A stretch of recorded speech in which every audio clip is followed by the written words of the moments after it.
There is an argument that we hear in many societies. We certainly hear it in the United States, and I'm sure you hear it in Australia, that people who have done nothing wrong have nothing to hide. I always say that it's the wrong answer to the wrong question. It's the wrong answer because we all have plenty to hide, and we don't only hide things that we do wrong. We hide things that are intimate and critical parts of our lives that we just don't want to share with other people. But it's the wrong question because privacy fundamentally is not about secrecy. It's about power. It's about context. It's about control. It's about being able to have the autonomy to make decisions about who we are. It's about the need to be able to test out identities and ideas without government scrutiny. The security technologist Bruce Schneier, who I think has been interviewed for this course, makes a wonderful point.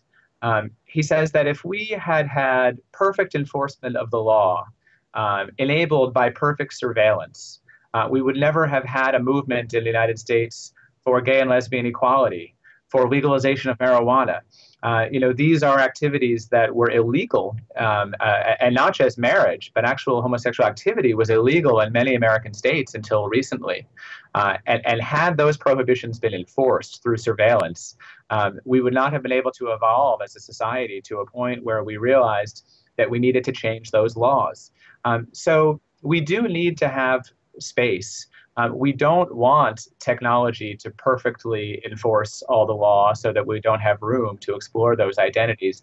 And I make another point, which is that to evaluate the risk of surveillance, we can't just take a snapshot of our societies as they are.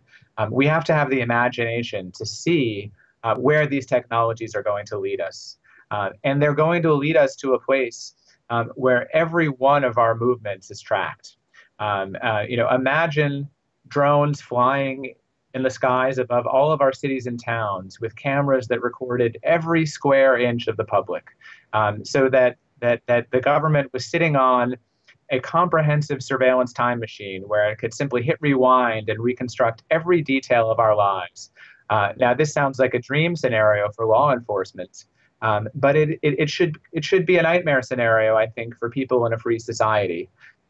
Where we should not be subjected to that kind of tracking and collection and surveillance if we're not suspected of any wrongdoing.